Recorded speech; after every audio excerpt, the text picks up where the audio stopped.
Hello everyone. Today we will be looking at Stories of Oldhammer, Gorkamorka, the Other Book. This is a little break from Warhammer's Realm of Chaos because, well, there's a lot of content in it, but I also had this one in mind too. So, without further ado, let's get into the assorted stories from Gorkamorka. The Eternal Darkness, Imperial Record of Angelus. On the edge of the northeastern fringe of the Imperium lies a small binary star known to humans as XCV-103, around which orbits a small and totally dead planet. Hundreds of years ago, the Imperium named this world Angelus and sent ships to explore it and investigate the alien ruins that lay under its barren surface. Nothing was ever returned from that expedition again. Though the Imperium's astropaths probed far into the void, their efforts came to nothing. Soon the search was ended. Further attempts to reach the planet were abandoned in the face of warp storms impenetrable to the ships of the Emperor. There is no monument to the men who traveled so far across the galaxy, and whose fate remains a mystery to this day. They passed beyond the knowledge of mankind, and the only record of their expedition is a brief entry in the files of the Adeptus. The files whose final entry stamp states, all contact lost, present status unknown. We pray for souls adrift on the tide. May those who are lost find peace. All our fathers and all our brothers, we pray for souls adrift on the tide. Ave Navigatus, Litany of Lost Souls.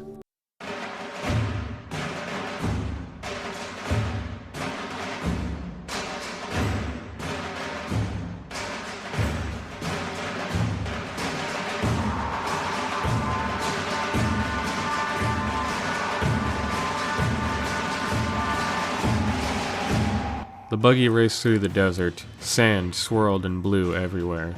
Nothing could be seen. "They must be here somewhere," shouted Badrock to the rest of his mob. All the boys started to look around with their weapons ready. "Snickmack," Badrock shouted.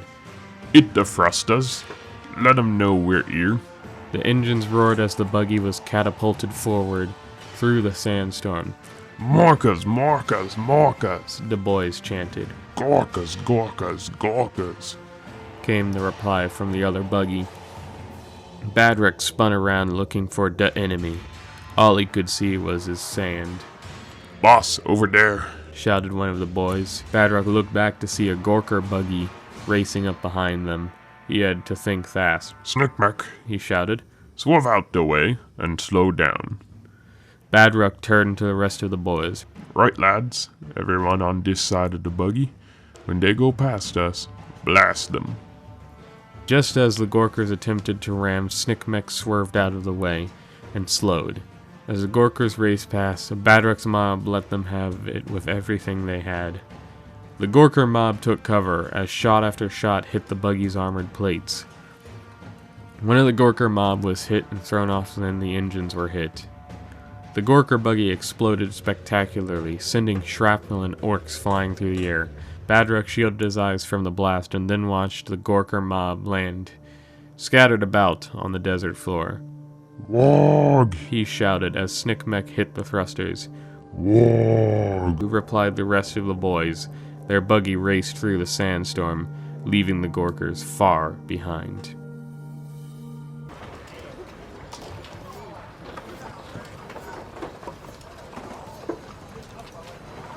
"Mcdown. There's no other place like it on the planet. Come to think of it, there is no other place on the planet. Mcdown is it. It's the oldest, biggest, and the most exciting. And definitely the only settlement in the whole world. That is unless you count the digger holes and the pyramids, which is pushing it. Plus wherever the grots and snots and muties hide. They all live under rocks. And that's hardly what you would call a civilization, is it? It ain't ardent to find Mcdown. gives off all the glorious lights and loud noises and gruesome smells that spill out across the desert for miles around. And most likely, it's not Mcdown you'll find, but the skid. The skid is a dead straight valley. It's deep-sided, with Mcdown at the fat end. Find the skid, which is hundreds of miles long. Ride along it and you'll come to Mcdown sure as teeth is teeth. The skid is quite a place too. It's the best spot to find quality wreckage. Most of it half buried in the ground, but some lies outside the skid, hidden among the rocks. There's plenty of wreckage waiting for them who wants it.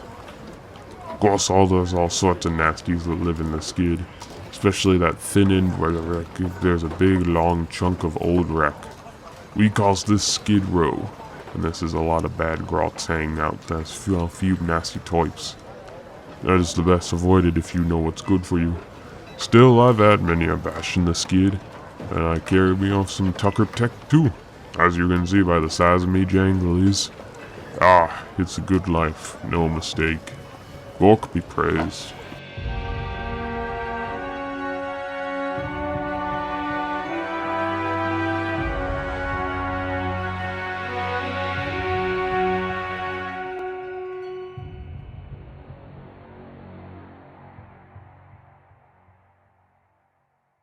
We won. We's the artist.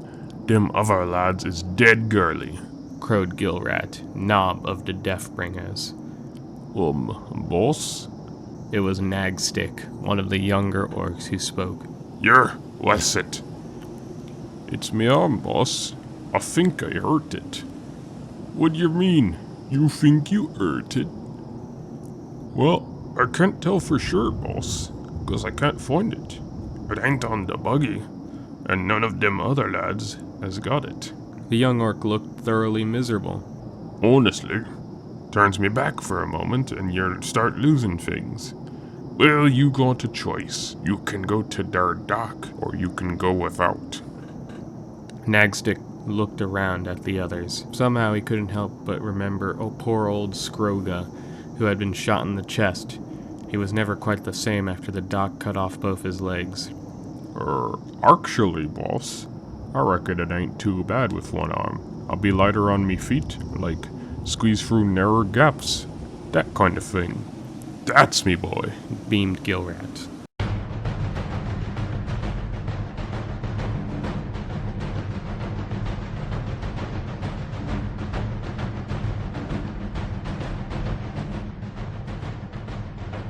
The two buggies were neck and neck, going into the narrow canyon.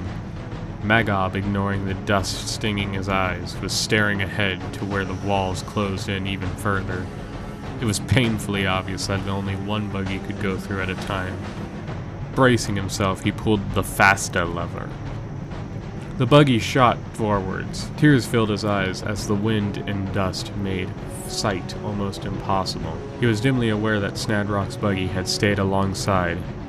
The two buggies were bouncing over the rocky ground less than a yard apart, both drivers desperately struggling to keep their vehicles under control.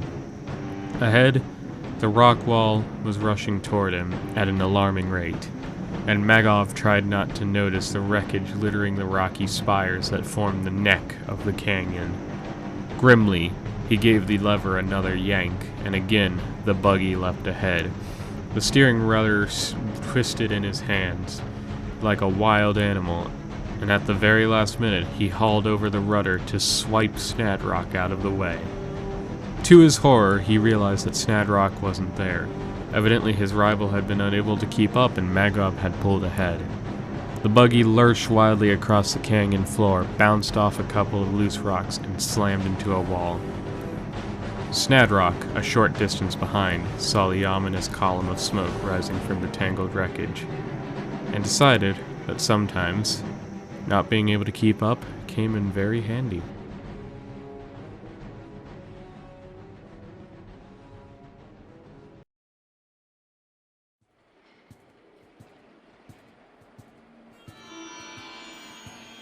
Bodrock was not having a good day.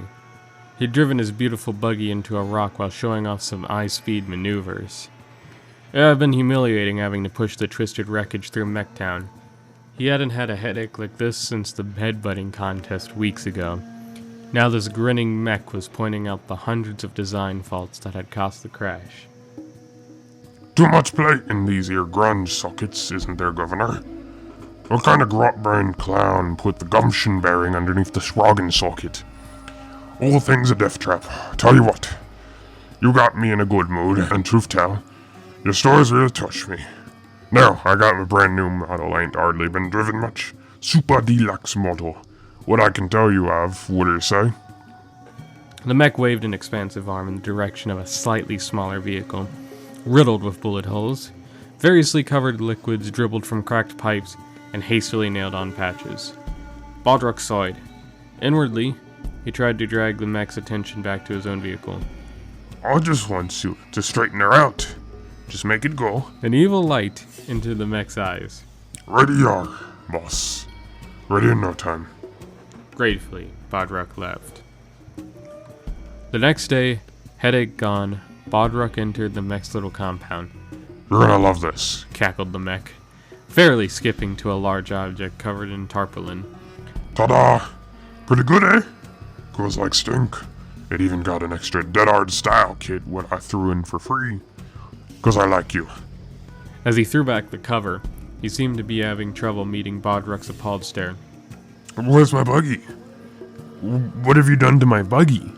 Where's me zoggin' buggy? Well, Wheedled the squirming mech. I was fixin' your buggy, and it sort of came apart. And me and's like...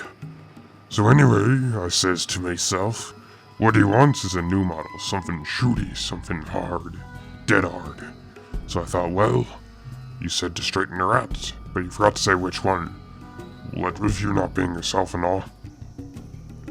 Bodruk clenched his fists and then thought better of it. He'd been here before. How much? He sighed. Ducking behind a rusting heap of pipework, Zoglog quickly took stock of his situation. His buggy had jetted off into the desert, leaving him behind, and was maneuvering for another pass while the Bad Scab's buggy was on its side, with the surviving Bad Scabs firmly entrenched behind it. All the other members of his mob were still on the buggy. For the next few minutes, he was on his own. Cautiously, he raised his head and was forced to duck as a fusillade of bullets rang out. Bullets rattling off the scrap pile in front of him. It was obvious that he would never make it to the Bad Scabs, as long as they were lying in wait for him. He considered the options available and grinned. One chance remained to him. Pulling a stick bomb from his belt, he carefully set the clockwork, hefted it to find the weight without looking, lobbed the sputtering grenade in a slow arc towards the ruined buggy. Before it had reached its mark, he was on his feet, sprinting towards the Bad Scab's position. To his relief, they had all sought cover, and no one was shooting at him. As he ran, he shielded his face and his hands against the expected explosion. However, the stick bomb was fizzing away merrily, lodged in the wreckage without actually going off.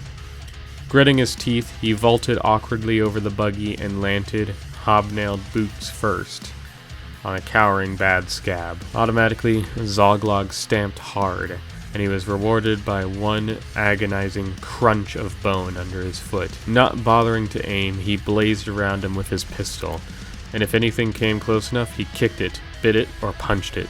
All around him, he heard the rattle of the Bad Scab's weapons. More than once, he felt pain as he was hit, but he was used to pain. There was no time to think. His actions were wholly instinctive. Years of fighting have taught him that thinking just made you slower, and slower made you dead. Gradually, it became apparent that nothing remained alive except himself. Whistling cheerfully, he picked up the unexploded stick bomb, and, jamming it under his belt, strolled off to rejoin his buggy. That was pretty fun, eh? I mean, I like all the stories and how there was like some range to them, you know? There was definitely a bit more variables to them than just the big shooty guns go boom and the orcs go dead. Like, it's more, we got to see orcs interacting with each other. We got to see vehicular warfare and even ground combat. So the range was definitely good. Speaking of range, I think my voice will need some work after doing all those orc impressions. Sorry if they sound bad, I just kind of took and made my voice sound all gravelly, and then I just took and pitched it down and made it sound ridiculous. But as always, I'm really glad you're here, and I hope that you continue to stick around. Consider subscribing, or don't. I don't really care. But, yeah, thanks for listening, and see you next time, if at all.